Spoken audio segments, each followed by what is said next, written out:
사랑하는 영락교회 지체들에게 주 안에서 평화 인사를 전합니다. 오늘은 2022년 2월 11일 금요일입니다. 오늘의 묵상 본문은 출애굽기 21장 28절로 36절까지의 말씀입니다. 오늘 본문 말씀 28절부터의 말씀은 이렇게 시작합니다. 소가 남자나 여자를 받아서 죽이면 그 소는 반드시 돌로 쳐서 죽일 것이요 그 고기는 먹지 말 것이며 임자는 형벌을 면하려니와.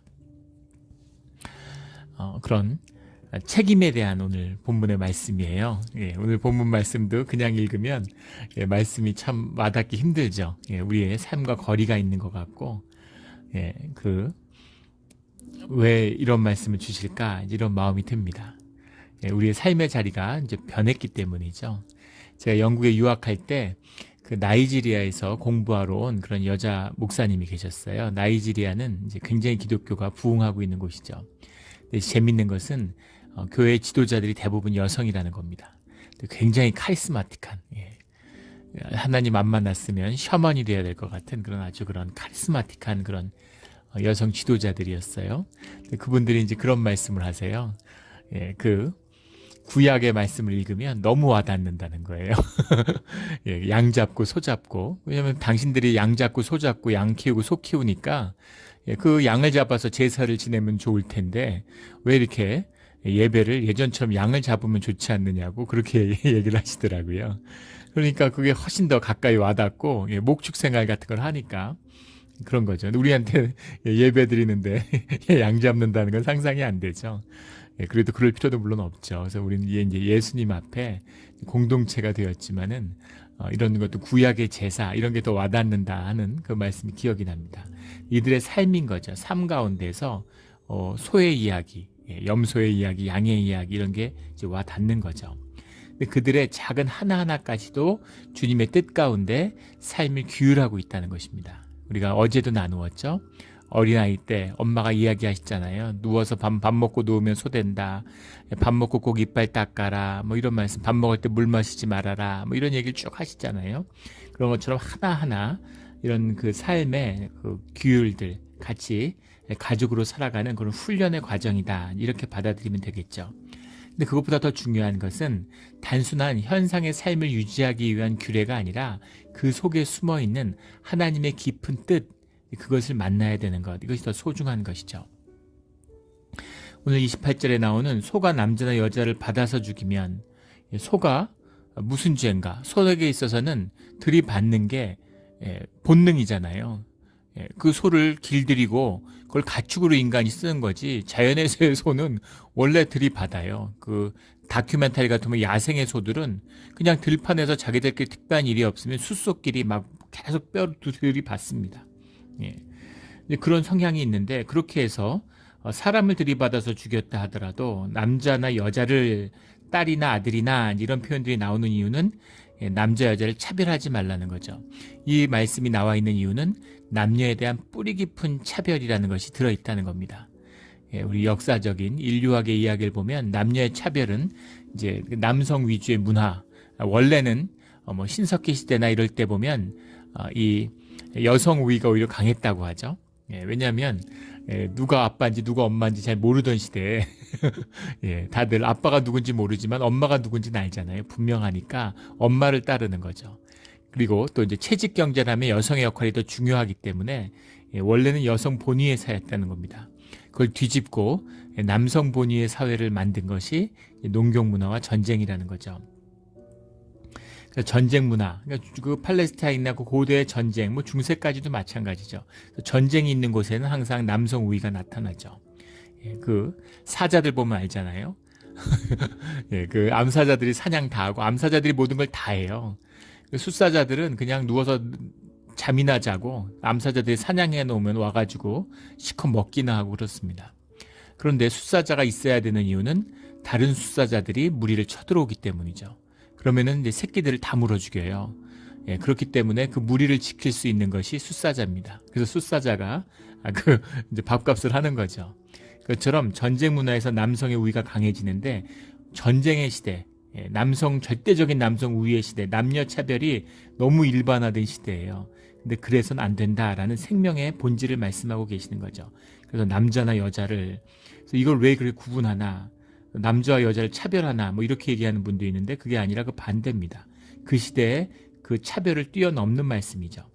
그런데 소가 받아서 죽이면 소는 반드시 돌로 쳐서 죽일 것이요 고기는 먹지 말지니, 돌로 쳐서 죽은 그 소는 부정한 고기이기 때문에 이 그 랍비들의 율법에 보면 단순히 이 소를 먹지 않고 매매하지 않은 것은 물론이니와 이방인들한테도 주지 않습니다. 이방인들한테 그럼 팔면 되지, 본인들이 안 먹으면. 그렇게 하지 않아요.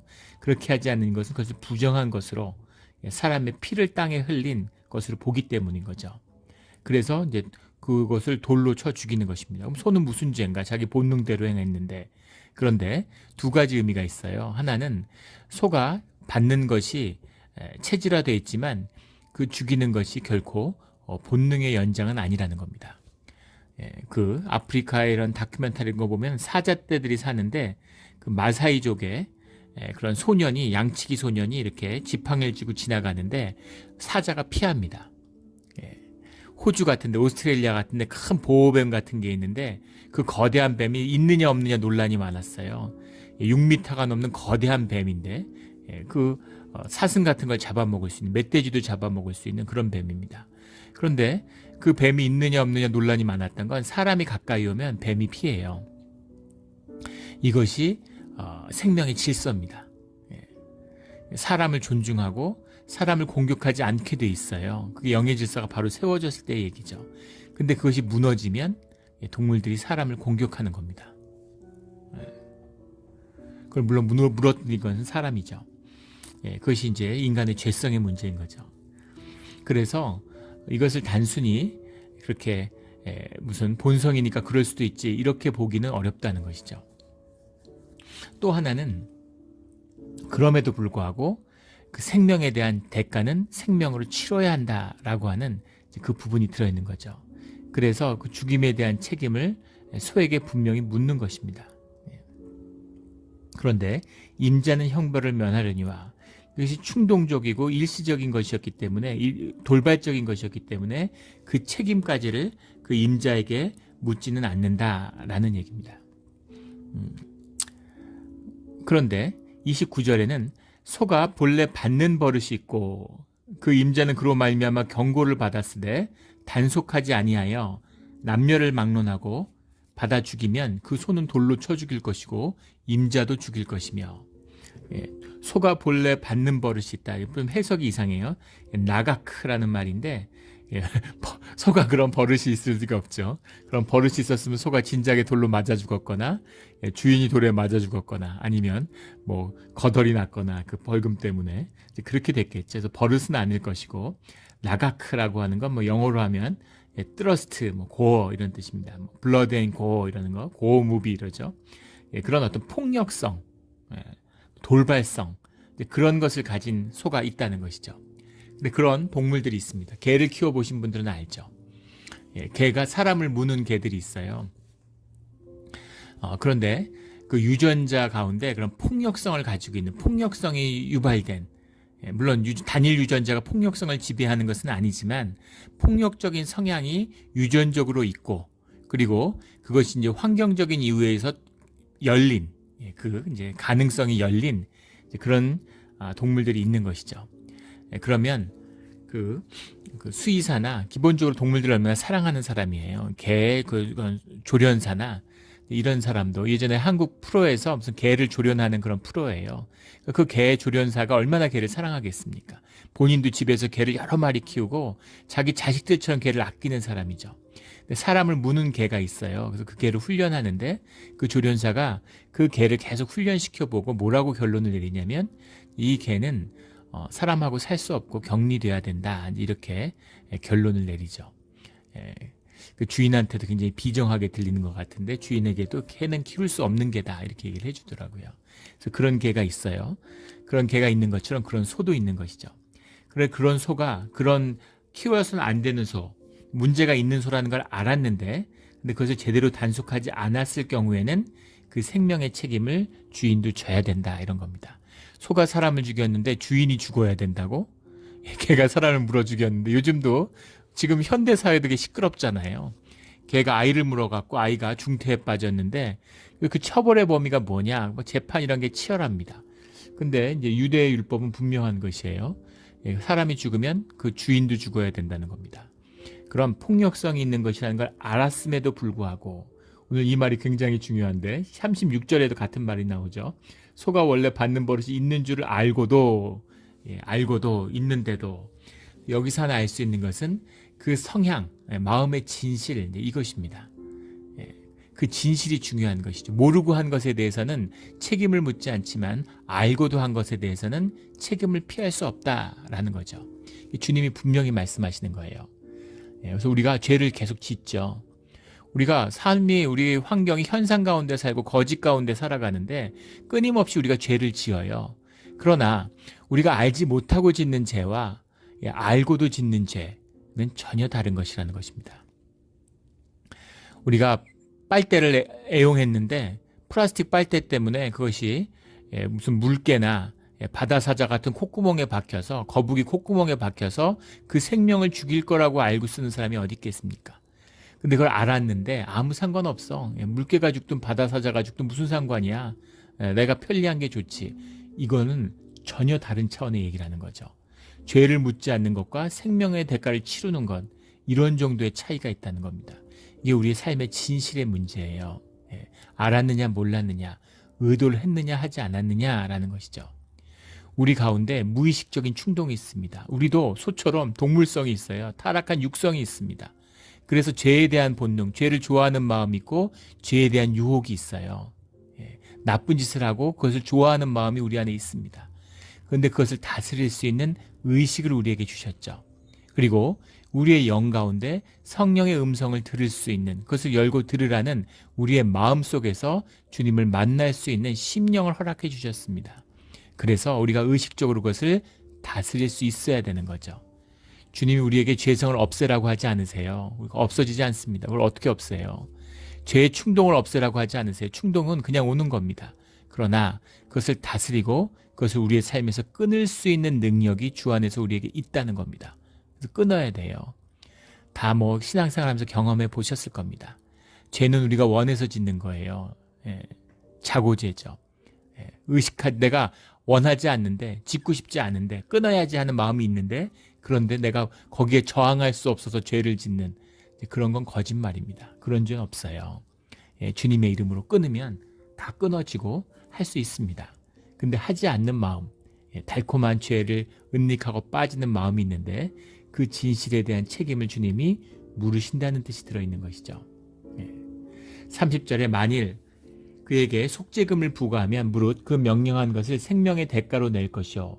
근데 그 임자를 죽여야 되는데 그 임자가 속죄금을 부과한다는 거 누가 부과하겠어요? 재판정에서 부과하는 것이죠. 그러니까 그가 그런 걸 알고 있었는지 없었는지를 가리는 것인데 거기에 대해서 생명을 빼앗는 건 과하니까 속죄금을 물어라. 속죄금이라고 해석된 게 코페르라는 말인데 코페르라는 말이 카파르라는 말에서 왔어요. 카파르라는 말이 이제 가리다, 덮다 이런 말입니다. 그러니까 영어로 하면 랜섬이라고 그러죠. 이제 보석금. 죄를 지어서 붙들렸는데 돈을 내고 풀려나잖아요. 랜섬 같은 거죠. 그것을 부과하면 그 명령한 것을 생명의 대가로 낼 것이요. 31절에 아들을 받든지 딸을 받든지 이 법규대로 그 임자에게 행할 것이며, 자세한 것은 레위기 27장 3절부터 8절까지 말씀 가운데 나오죠. 레위기는 그 신명기, 출애굽기, 민수기와 함께 율법을 다룬 책 중에서 가장 마지막에 기록된 책이라고 그러죠. 굉장히 구체화된 이런 규율들이 나오고 있습니다. 32절에 소가 만일 남종이나 여종을 받으면 소 임자가 은 30세겔을 그의 상전에게 줄 것이요 소는 돌로 쳐서 죽일지니라. 은 30세겔이라고 하는 게 사람의 몸값이죠. 예수님을 판 가룟 유다가 받은 게 은 30세겔이었죠. 사람 한 사람의 몫이에요. 종을 죽이면 그 종에 대한 대가를 치러야 된다라는 겁니다. 근데 여종도 사람인데 사람이 죽었는데 생명이 아니라 은 30세겔 돈으로 그걸 치른다고? 돌로 쳐서 죽이면서 상전에게 돈으로 값을 치른다? 사람을 물건으로 봐? 이렇게 볼 수 있겠죠. 사람을 물건으로 볼 수 있는 것이 만연해 있는 것이에요. 근데 거기에 대한 분명한 책임을 말씀하고 있는 겁니다. 핵심은 책임이죠. 그런데 종에 대한 책임을 주인이 져라라는 겁니다. 우리 고린도서에 나오는 이야기, 부인에 대한 책임을 남편에게 묻겠다. 자녀에 대한 책임을 부모에게 묻죠. 아직 어른이 되지 않았으면, 그러면 그 레위기 27장을 봐도 그렇지만 나이대별로 30이 넘었느냐 안 넘었느냐 이런 나이대별로 이제 벌금의 차이가 다 달라요. 카페르가 다 다르게 적용되죠. 무슨 얘기일까? 책임의 문제가 있는데 책임의 문제라는 것이 무엇이냐라는 겁니다. 그 본질은 뭐냐면 우리가 주님 앞에서 사실은 본질적으로 영적으로 하나이기 때문에 그 하나에 대한 책임, 그 책임을 우리가 지고 있다는 거예요. 운전을 하고 가다가 이제 새벽에나 밤이나 운전을 하고 갈 때 여기 워낙 이제 뭐 이렇게 자연이 좋고 동물들이 많으니까 동물들 뭐 특히 그 너구리 같은 거, 뭐 그런 게 이제 치어 죽은 걸 자주 보게 됩니다. 이상한 건 무슨 그 코요테나 뭐 여우나 무슨 터키나 이런 것들도 뭐 많이 보는데 터키 같은 게 차에 잘 칠 것 같은데 다니는 거 보면, 근데 의외로 죽어 있는 걸 보면 대개 이제 너구리나 뭐 가끔 가다가 토끼나 뭐 이런 것들을 보게 되죠.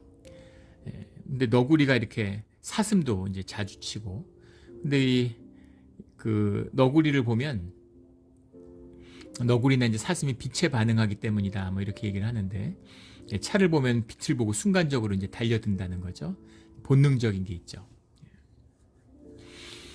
달려드는데 너구리가 이제 치어서 그 자리에서 죽으면 되는데 이제 그 차 옆에 사슴이나 이게 있는데 살아있는 경우를 보게 돼요.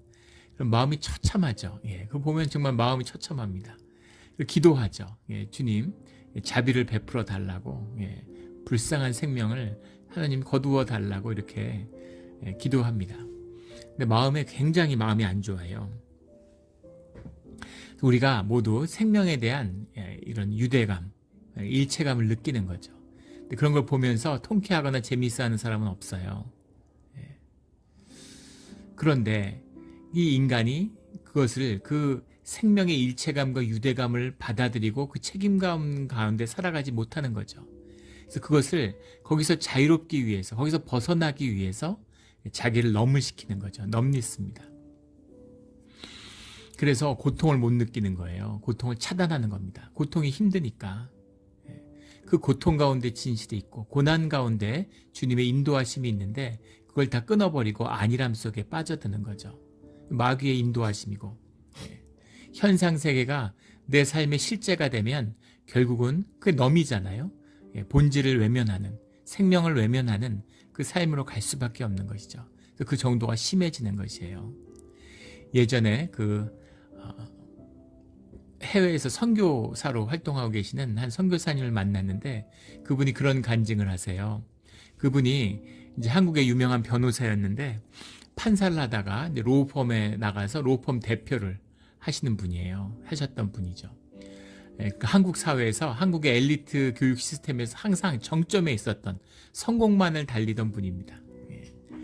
로펌의 대표를 하는데 정말 세상의 왕이 된 것 같았다고, 그렇게 거칠 것이 없고 아무것도 세상에 뭐 어떤 뭐 권력도 뭐 부도 뭐 모든 걸 다 가진 거죠. 그래서 정말 부러울 게 없었다는 거죠. 그래서 이렇게 약간 구름 위에 둥둥 떠다니는 것 같은 이제 그런 느낌이었다 그래요. 그게 어떤 느낌인지 잘 모르겠는데 세상의 모든 걸 다 가지고 누리는 것 같은 그런 느낌이었다는 거죠. 그런데 어느 날 저녁에 이제 집에 가는데, 집에 가면 항상 문을 열고 들어가는데 본인이 열쇠를 가지고, 옛날에는 터치 이런 거 나오기 전이죠. 그런 스마트 락 이런 거 있기 전에. 근데 그날따라 왜 그랬는지 늦게 들어갔는데 문을 항상 두드렸다 그래요. 문을 두드리면 부인이 열어줬는데 부인이 늦게 들어가고 뭐 밤마다 술 먹고 무슨 이런 미팅이 있고 이래가지고 술 먹고 늦게 들어가면 사실은 본인이 조용히 들어가 자도 되는데 문을 두드려서 꼭 부인이 문을 열게 했다는 거죠. 근데 본인이 늦게까지 일하고 돈을 이렇게 많이 벌어다 주는데 당연히 자신의 권리 같고, 부인이 그때까지 안 자고 깨어서 자기를 기다리고 문을 열어주는 게, 그 꿀물이라도 타다 주는 게 당연한 것으로 생각했다는 거예요. 근데 그날따라 왜 그랬는지 그 문을 두드리지 않고 열쇠를 열고 들어갔다는 겁니다. 열쇠를 열고 들어가니까 부인이 책상에 이렇게 엎으러져서 자고 있더라는 거예요. 부인이 엎으러져 자고 있는데 그 일기를 쓰다가 잠이 들었는데 일기를 보니까 그 일기에 그날 낮에 나가서 죽으려고 그랬는데 죽지 못하고 돌아온 그런 고통을 쓴, 매일 죽으려고 하는데 왜 죽지 못할까, 이런 회한이 가득한 그런 글이었는데 엄청난 충격을 받으셨다는 겁니다. 본인이 좋으니까 와이프도 좋아할 줄 알았대요. 성공하고 돈 많이 벌고 떵떵거리니까, 좋은 집이고 좋은 다 누리고 좋은 차 사주고 이러니까. 근데 부인은 괴로워서 죽고 싶은데 그거보다 더 놀라웠던 건 본인이 그걸 전혀 알지도 못했을 뿐 아니라 느끼지 못했다는 거였다는 거죠. 그런 게 이제 우리 인간의 모습입니다. 부부가 한 몸이 돼서 부부가 한 영으로 뭉쳐서 살아가는데 부인의 아픔도 느끼지 못하는, 심지어 자신의 아픔도 느끼지 못하는 겁니다. 부부가 이혼을 하면 가장 큰 피해를 보는 건 자식이라고 그러죠. 자녀들의 삶이 엄청나게 부정적인 유산을 남긴다는 거예요. 자식들의 삶이 산산조각이 나는 거죠. 그래서 아이들 마음 깊은 곳에 죄의식이 사로잡게 된대요. 부부가 헤어진 거, 부모가 헤어진 건 내 책임이구나, 이런 걸 느낀다는 거예요. 그래서 그 죄의식과 아픔으로 살아나가게 된다는 겁니다. 예전에 이혼을 한 분이, 한 성도가 자신의 이혼한 얘기를 하면서 펑펑 우시더라고요. 부모가 이혼을 해서 그 아픔과 좌절이 어떤 건지 알기 때문에 어떤 일이 있어도 이혼하지 말아야지 했는데 결국 본인도 이혼하게 됐다고, 그걸 그렇게 서러워하시더라고요. 아이들이 부족하고 모자라서 그런 걸까요? 아닙니다. 아이들이 순수하고 맑기 때문이에요. 영에 있는 그대로를 느낄 수 있는, 센스할 수 있는 그런 깨끗한 마음이, 아직 더럽혀지지 않은 마음이 있기 때문입니다. 그래서 그 책임감을 느끼는 거예요. 그 생명에 묶여있는 아픔을 느끼는 겁니다. 이게 인간의 본질이에요. 모든 생명이 연결되어 있고 하나라는 것을 느끼는 겁니다. 그 책임감을 가지고 땅의 주인으로 살아가야 된다라고 주님이 말씀하시는 거죠. 그런데 여기서 더 하나, 여기서 마귀가 살짝 트는 것이죠. 그 책임감을 죄의식으로 바꿔요. 다 너희 탓이야, 너 때문이야, 이렇게 바꾸는 거죠. 그래서 그 책임감을 굴레같이 인간에게 씌우는 겁니다. 예전에 한 자매가 있는데, 언니죠. 근데 부모가 이제 경제적으로 무능해요. 그러니까 동생에 대한 책임을 부모가 자기가 걸머지려고 하는 거예요. 부모의 책임을 자신이 지려고 하는 겁니다. 그 자매의 이야기를 듣고 분명히 얘기해 준 적이 있어요. 본인이 딸이라는 걸 명심하라고. 엄마의 자리에 서지 마. 엄마는 엄마고 딸은 딸이고, 엄마의 책임이 있고 딸의 책임이 있다. 엄마의 자리에 앉으려고 하지 말라고. 동생에 대한 책임은 부모가 지는 거고, 그 부모가 져야 될 책임은 사실은 하나님이 지셔야 되는 거죠. 근데 사람들이 하나님의 자리에 앉아서 하나님이 지셔야 할 책임을 자기가 지려고 해요. 내가 먹고 사는 건 하나님이 책임져 주셔야 되는데 그 책임을 내가 져요. 먹고 사는 걸 뛰어넘는 생명을 누리고 살아야 되는데, 그런데 먹고 사는 거에 허덕이면서 책임도 못 지면서 뭘 책임질 수 있습니까, 우리가. 근데 그걸로 허덕이며 사는 것이죠. 하물며 부모의 책임을 어떻게 지려고 해요. 엉뚱한 자리에 가서 서서는 안 되는 거죠. 이것이 책임의 문제입니다. 저희 아버지도 그런 분이셨어요. 그 9남매였는데 누나가 이제 일찍 죽고 8남매 장남으로 자랐습니다. 7동생을 다 공부시켰어요. 부모가 아무 경제적 책임을 질 수 없기 때문에 아버지가 부모 역할을 한 것이죠. 물론 훌륭한 것입니다. 칭찬받을 일이지만, 하지만 자식이 부모의 자리에 서서는 안 돼요. 내가 도움을 준다는 거하고 내가 책임진다는 건 완전 다른 이야기죠. 그 책임은 져서는 안 되는 것입니다. 생명의 책임의 원칙이 있어요. 이것이 이제 고린도서에서 얘기하는, 사도 바울이 얘기하는 책임의 원리입니다. 교회의 책임을 주님이 지시는 것처럼 자녀의 책임을 부모에게 묻고, 와이프의 책임을 남편에게 묻겠다, 이런 거죠. 무슨 남녀 차별이 아니에요. 가부장이 아닙니다. 그 책임에 대한 본질, 하나 되어 있는데 그 책임을 남편이 져야 된다는 거죠. 자식에 대한 책임을 부모가 지는 것처럼, 교회에 대한 책임을 주님이 지어주시는 것처럼 그런 책임의 문제가 있다. 이것은 우리가 지어야 할 책임을 져야 된다는 의미고 동시에 그 책임의 한계를 분명히 함으로 그 책임의 뜻에서 벗어나야 된다는 의미죠. 예전 한 집사님이 와서 그런 얘기를 해요. 남편이 경제적으로 무능한 겁니다. 그래서 본인이 경제적 책임을 지려고 그러는 거예요. 그래서 그렇게 하지 마시고 남편을 세우고 남편이 벌어다 주는 것으로 먹고 사는 그런 훈련을 하시라고. 물론 본인이 당신이 뛰어서 더 잘 벌고 더 잘 살 수도 있어요. 그게 중요한 게 아니라 더 잘 살고 더 잘 버는 게 중요한 게 아니라 남편을 살리고 남편의 생명을 살려서 남편이 남편 자리에 쓰도록 해야 되는 겁니다. 그래야 가정의 질서, 영적인 질서가 회복돼야 생명이 융통하고 생명력의 힘이 나타나기 시작하는 거예요. 이것이 중요한 것입니다. 이것이 비밀이에요. 그 비밀, 그 책임의 이야기가 이 임자의 책임을 말씀하는 그 중심인 것이죠. 무슨 주님이 시시콜콜 무슨 소에 대한 책임, 소를 어떻게 나누느냐 이런 얘기를 하시나 그 이상의 깊은 뜻이 있다라는 것을 받는 것입니다. 33절에 사람이 구덩이를 열어두거나 구덩이를 파고 덮지 아니하므로 소나 나귀가 거기에 빠지면 34절에 그 구덩이 주인이 잘 보상하여 짐승의 임자에게 돈을 줄 것이요 죽은 것은 그가 차지할 것이니라. 그래서 그 구덩이를 판 것에 대한 책임을 판 사람에게 있다는 거죠. 실제로 이 팔레스타인은 이제 사막 지역이니까 그 우물을 수도 없이 파는 거죠.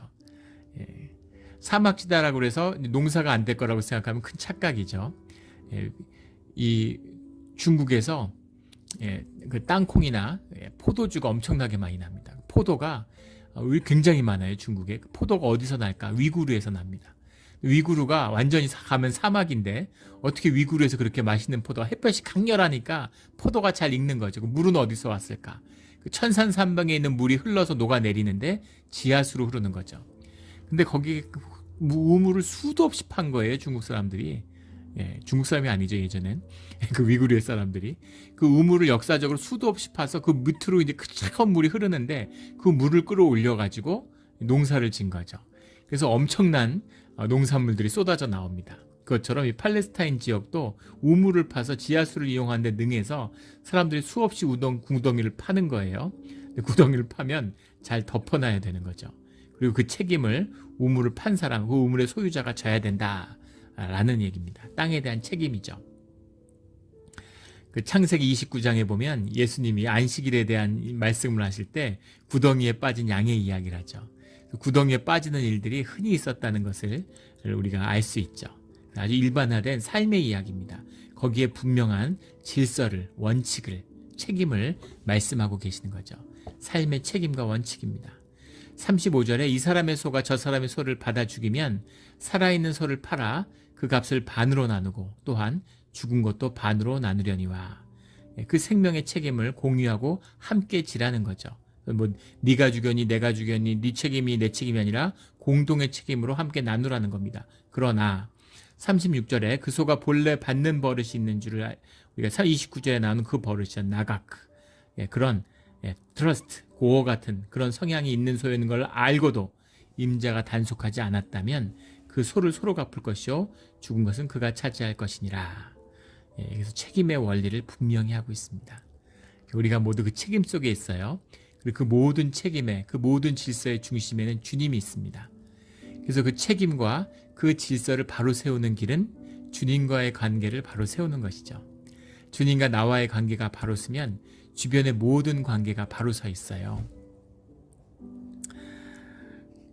우리가 재직 훈련을 하는데 한 집사님이 그런 이야기를 하시다 굉장히 가슴이 아팠습니다. 이민 와서 살다 보니까 부모님을 제대로 섬기고 제대로 이렇게 봉양을 못했다는 거죠. 그래서 그런 모습을 자녀들에게 보여주지 못했는데 자녀들에게 제대로 섬김과 공양을 받을 수 있게 자녀들이 뭘 보고 배웠겠느냐고 그런 가슴에 비통함을 얘기하시는데 그 말을 듣는데 정말 가슴이 아팠습니다. 정말 가슴이 비통했어요. 저도 아버지가 돌아가셨을 때 장례에 가보지 못했는데 이민자의 깊은 아픔이죠. 가슴이 정말 쓰라리고 아프더라고요. 남의 얘기가 아니라 내 얘기니까 정말 그 아픔 때문에 같이 이야기를 하다가 잠시 침묵하고 기도를 같이 나눴습니다. 예. 그럼 어떻게 해야 되나요? 예. 자식들한테 보여준 게 없는데 그 질서를 어떻게 잡을 수가 있을까요? 그것을 잡는 건 우리가 잡는 게 아니라 주님이 잡으시는 겁니다. 한국에서 자랐다고 또 부모에게 효자라고 해서 자녀가 반드시 효자란 법은 없죠. 예. 그 질서를 회복하는 것, 그 책임을 회복하는 비밀은 주님께 있는 거죠. 그 주님께 맡기고 주님과 나와의 관계를 회복하는 것밖에 없습니다. 예전에 이제 미국에 와 있으니까 부모님들이 뒤에 이제 주님을 영접했지만 교회를 나가지 않으셨어요. 그래서 매일 기도했습니다. 10수년을 기도하는데, 예, 그런데 뭐 같이 살아야 뭐 전도를 하고 교회 좀 모시고 갈 텐데 떨어져 있으니까 기도밖에 할 수가 없는 거죠. 그런데 이렇게 그 아버지가 사시는 아파트 옆에 한 분이 아버지 후배가 이사 오신 거예요. 아버지가 아주 인정해주는, 아버지는 아주 엘리트주의가 있는 분이에요. 똑똑한 분이시지만 똑똑한 사람은 좋아하는데 아주 그 똑똑한 분입니다. 아주 능력 있고 아버지가 인정하는 그런 후배가 옆동에 이사를 왔어요. 아버지의 학교 4년 후배인데, 그런데 그분이 아주 똑똑하고 뭐 그런 분이에요. 무슨 서울대 법대를 다니다가 이제 중퇴하고 육사를 가서 이제 나중에 뭐 특전사령관도 하고 군대에서 특전사 이런 특수병과에서 근무한 사람들이 또 이제 인정하는 게 있죠. 낙하산 타고 군인 중에 군인이다. 아주 강직하고 똘똘하고, 그래서 아버지가 아주 좋아하고 인정하는 후배인 거죠. 근데 그분이 장로님이에요. 그 장로님이 이제 매일 운동하시고 매일 운동하시는 거예요. 예, 두 분이 같이 운동하고 이제 같이 목욕하고 이러면서 이야기하고 차 마시고 그러는데 이분이 매일 이런 설교 말씀 이런 거 스크랩해서 보내주시고 뭐 기독교 신문도 넣어주시고 맨날 그런 이야기하고 막 이렇게 같이 다니시니까 그분이 이제 주님께 인도하는 그런 하나님께 쓰임을 받는 그런 도구가 되어 주신 거죠. 그걸 보면서 결국 하나님이 하시는 거구나. 하나님이 하시는 거구나. 이걸 보았습니다. 예. 우리가 여기서 부모님을 공경하지 못해도, 봉양하지 못해도 그걸 주님께 올려드리고 주님께 맡기면 주님이 잘 섬겨주시고 주님이 잘 거두어 주시는 거죠. 그 영적 질서가 바로 서 있고 우리가 주님을 제대로 섬기면 자녀들과도 세상과도 일자리에서도 땅과도 우리가 키우는 무슨 고양이 개하고도 모든 관계가 주님한테서 바로 서는 것입니다. 그런 책임, 우리의 자리, 이 자리를 지켜나가는 우리의 신앙의 자리, 오늘 하루가 되기를 예수 그리스도 이름으로 축원합니다. 아멘. 함께 기도드리겠습니다. 하나님 아버지 감사합니다. 주님, 우리의 삶의 작은 것 하나까지도 주님이 지혜를 주시고 우리를 훈련하셔서 우리의 생명이 주님의 뜻에 유업을 감당할 수 있는, 주님이 주시는 복을 받고 누릴 수 있는 그런 삶의 자리로 자라날 수 있도록 인도해 주심에 감사를 드립니다. 오늘 하루를 주님께 올려드립니다. 또 우리의 자녀와 우리의 삶의 일터와 우리의 모든 이 밟고 있는 땅과 이것을 주님께 올려드립니다. 주님의 것이오니 주님이 책임져 주시고 주님이 주관하여 주시옵소서. 우리가 그 가운데 주님이 인도하시는, 주님이 맡기시는 일에 대한 소명과 책임을 다 감당할 수 있는 줄 믿습니다. 모든 것을 주님께 맡기며 감사하며 하루의 하루를 주님의 뜻 가운데 살아가는 우리 모두가 되기를 간절히 소원하며 예수 그리스도 이름으로 기도드렸습니다. 아멘.